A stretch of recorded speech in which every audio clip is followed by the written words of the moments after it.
Good morning. Let's talk about crypto-asset security and the recent collaboration between the French Ministry of Interior, it is to say the Cyber Command, which is an agency, and ADAN, the industry association, to address the issue of protecting people and funds.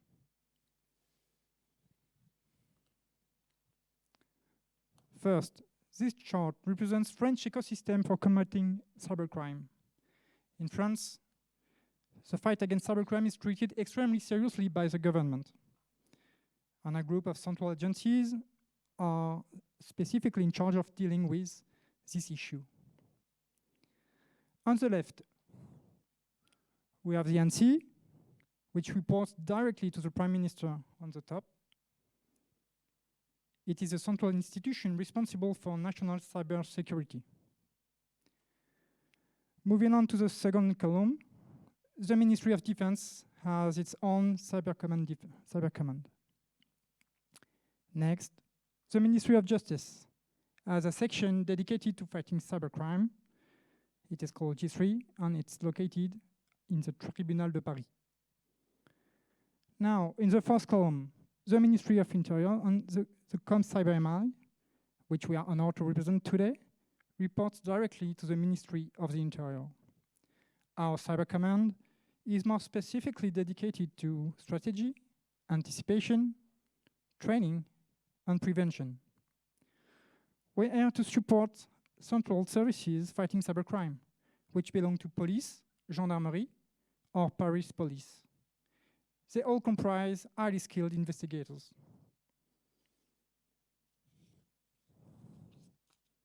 On this slide, you can see some key figures from the French Ministry of Interior.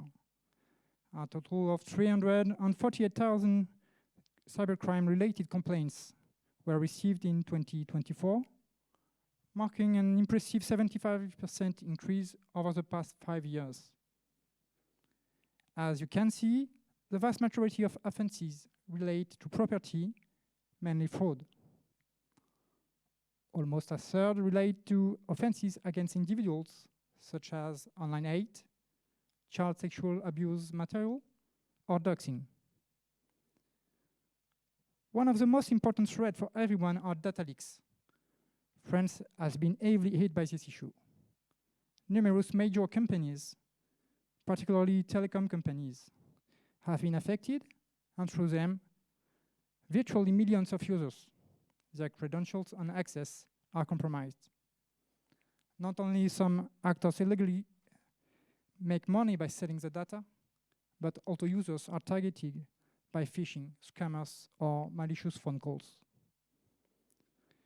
Eventually, as many experts have noted, there has also been a slight decline in ransomware attacks in 2024 compared to the previous year, as well as the emergence of new groups. So this was a very short understanding of cyber threats in general in France, but what about crypto-related crimes? So on this slide, you can see the global amount in the world of illicit transaction. So in 2024, we estimated that 50 billion of illicit transactions were made, which represent 0.4% of the global crypto transaction volume. So you can see that majority of the activity is legal. We have most illicit transaction made in stable coins. But there is no crypto crime. We only talk about crypto proceeds of crime. So cryptocurrencies is a tool, and it can be used as a payment method, as a source of income, or as a money laundering technique. We estimate that there is more than 11 billion of frauds and scam related illicit transaction in the world, which is one of the most important categories. And also the theft in all their forms represent at least 8 billion in 2024. You know, in 2025, it will be at least 1.5 billion. So what are the techniques and assets used? So you can see criminals tend to favor hiding techniques such as privacy coins, such as Monero, decentralized mixer, using people as mule to deposit or withdraw money on exchanges. We have, for sure, Bitcoin and Ether used for illicit transaction, but not so much. It's mostly in stablecoin, which represent more than 55% of the global illicit transaction. And also, we have a problem with the exchanges that criminal favor, which don't comply with the authorities. So basically, one of the most important stuff you heard about is kidnapping. In the world in 2025, we have at least already more than 31 cases. The French ministry in mid-May agrees to take a set of measures to protect people, so professional, but also their families who are being abducted to get a ransom in cryptocurrencies. 25 people were already arrested, including minors, and it was a criminal network, but people can keep imitating them in the last cases. So in the world, globally, since 2014, we estimated that there is more than 231 cases ever counted. So what do you earn by trying to kidnap people in crypto? You take 20 years of prison at least, according to the French criminal code. If you do physical damage on the victim, you have at least 30 years of jail. And if there is also acts of torture, you can get the life sentence. And the majority of the funds are traced and frozen. So congratulations. Okay. Thank you, Akli, for talking about physical assault. Now we are going to talk about digital threats because this is very important too. So the first category are scams. Basically, we have 4 types of scam we see every day. The fake investment scam, the impersonation, fake technical support, and pig butchering, also called fake romance. So basically, for the first one, you will receive a phone call from someone working in London at a city. This is a trader. They will convince you to invest a vast majority of your saving in crypto, and you will have a beautiful dashboard, have a huge return in few days or few weeks. But after this time, everything will disappear and your money is gone, and there never have been any crypto involved. For the second one, they will use data that they can find about you on internet within data leaks, and they will connect to your crypto exchanges account and will try to withdraw your crypto. But they will have to face the support and try to impersonate you based on the data they collected about you. And they will withdraw all your money. For the fake technical support, you will receive a phone call from someone working at a major crypto company, and they will tell you, okay, your crypto are under threat, you need to urgently move them to a new account. I just send you by email a private key, use it to restore a wallet and send the money here. But you act in urgency, and after a few minutes, you just realize you lost all of your crypto saving. And for the last one, you will receive a message on a dating app, messenger app, and you will fall in love with the people behind this account. And at some point, they will convince you to invest in crypto or to send them directly crypto, and you will also lose everything you send to them. Okay. All the people outside of crypto love to say crypto is a go-to for criminal and money launderers. All the people inside crypto love to say, no, there is no crypto crime here. Just look away, please. We all know that the truth is between the two statements, and crypto have been used on darknets in 15 years, nothing new. But nowadays, some drug traffickers in real life are using it too. As we can see, in this case, it's from the Financial Times in UK. Drug trafficker bought crypto to South American supplier, then they sold the crypto in the street to fiat money, and they converted this fiat money against crypto with the help of money launderer, and then they make this loop indefinitely, as we can see here. Hack are also one of the most prominent category in crypto. As we can see, every year the amount of hack is rising, and the amount of stolen money is rising too. So there are two main reasons. First, crypto value is rising up, and many more people are using crypto, so many more attempts. And the last one is the drainer. No one outside of crypto is talking about drainer, even CTI companies. Inside of crypto, not that much people. Basically, in 2023, 300 million have been stolen by crypto drainers group, and they made 300K victims. In 24, 500 million have been stolen at the same amount of victim. So they operate like ransomware groups. They are very organized. You have developers, you have affiliates, and payment are split between them. And my belief is that in a few years, crypto drainer amount stolen will top the amount collected by ransomware groups. So basically what we need to do is to reassure people, because people think, I won't have a complaint, I won't get in front of the police or the gendarmerie, because they cannot do anything about it, so they are not trained. So the first thing is to raise awareness and to get communication and prevention action against crypto-related crimes. The second case is to, when people are well informed on how to file a lawsuit, we have the lawsuit and the investigation ongoing.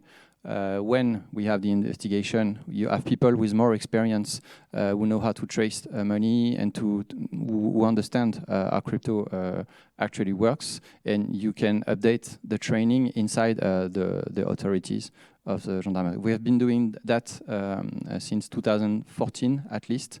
There are a lot of people who know well the topics, but unfortunately sometimes people that have a different experience locally or regionally. We have trained more than 500 people since 2022, including foreigners, and it can be police or gendarmerie or people from the justice too.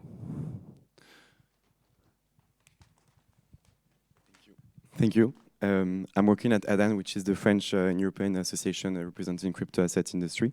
And I'm really glad to be here with the Ministry of Interior to share the work we've done since the unfortunate events of May and the previous months.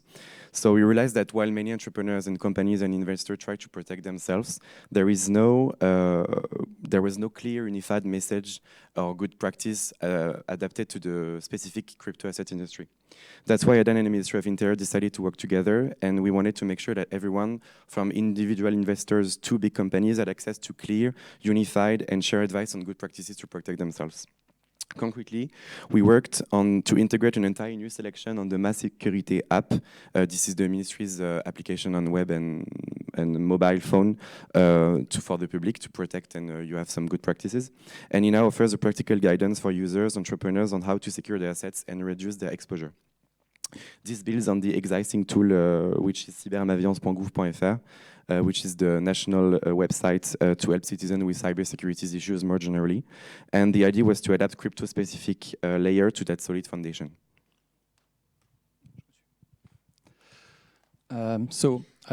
In terms of action, concretely since mid-May, we have a priority list. When people call the authorities, there is an emergency case.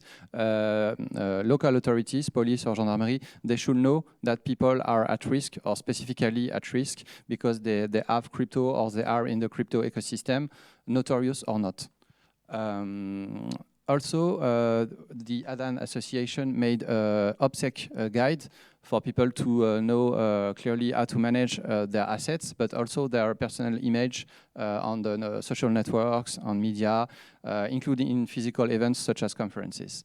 We made a security audit, and it's still ongoing, when police and gendarmerie can provide this audit to entrepreneurs locally to understand how their home are secured and how their crypto assets are managed. And there is also a self-assessment questionnaire which is being provided in collaboration with ADAN in both digital health and also crypto security. So how do you manage your key? Do you have a strong password? Blah, blah, blah. So the few keywords we need to end with are moderate. So moderate your exposure, moderate your communication, your language. When you are with friends, maybe it's not exactly friends. So you will brag about your crypto portfolio. It's dangerous to do that, so don't do that. Don't disclose your personal details. Select who can you really trust in a close circle. For example, for multi-sig or people who have a part of your seed, even family, you cannot trust everyone in your family. It depends. So it may be a really, really close circle. The third word is locking your access to your account. We know that many people are lazy and they prefer to let the money on the exchange. In this case, you need to have a strong password and two-factor authentication. And if you use like classical or more secure methods, you need to be very careful with the seed. Don't take a screenshot of your seed, obviously. Don't send it on a web app or a messaging app, and secure your seed not on the very small paper which can be damaged. Use a metal wallet, for example, and anticipate. Like a protocol, get a protocol for in case of emergency, who can access your funds. So if you have a problem or if there is any problem, also police must know all wallets, location, and possible targets, because the criminal, if they are organized, they can target you, but they will also target people in your fund access protocol. So this is the main message we need to give you. Thank you.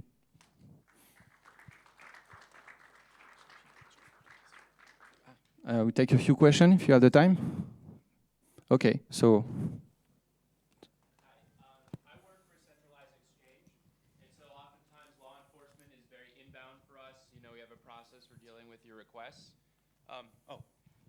Hi, do you want to? Okay, Sure. Hi, I work for a centralized exchange, and so very often, in the interest of talking about the feedback loop you mentioned, we get a lot of inbound requests from law enforcement. My question is, how do we build a better partnership when we have things to share? For example, you know, we're a very global company where we might have a victim who's in one country, we have a headquarters in another country, but maybe we have a person of interest through threat intelligence, right, who may be in your jurisdiction. Like, what's the best way for me as a centralized exchange to build a positive contact where we can report those things when sometimes we may know info that other people don't? There is no magical answer, unfortunately, but what is sure is that we have a problem of time and a problem of space. Time, because the funds, the illicit funds, move very fast, and if you try to freeze something, it is already too late.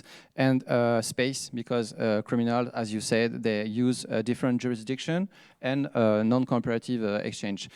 In my view, I think we need to try to use more task force, such in the case of Ledger we had with the SEAL organization, for example, and have a better partnership between the private sector, the developers, the exchange, lawyers, because lawyers can add something on the solution.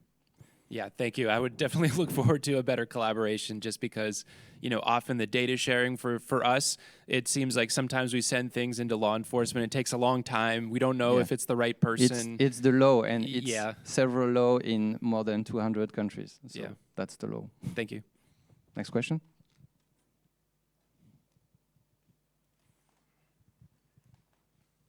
Hey, hi. Great talk. Yeah. So we are from. It's working. Yeah. Great talk. Yeah. So we are from Enscribe team, and we are working on building trust in smart contracts. When users are interacting with smart contract, how they can know it's secure, it's it's trustable. So have you heard about this spoofing address attack, right? All these things. So like, what's your thought on how people are interacting with smart contracts, how they can trust it, and how we can secure those interactions? You have several companies. I won't mention any, but you have several companies, including in France. We have a lot of talented people. I'm sure in other countries also. But the formal verification of smart contracts is one of the key roads to protect and to secure smart contracts. And there is also collaboration with the Campus Cyber, the location where the Ministry of Interior is in cybersecurity. And they granted an award to a few companies working on that topic. So this is the first, one of the first solution. And the other solution is on the wallet and the Navigator wallet. You also have companies building a solution to have red flags when you try to interact. So be careful. This is phishing. This is a drainer. Don't sign it. So.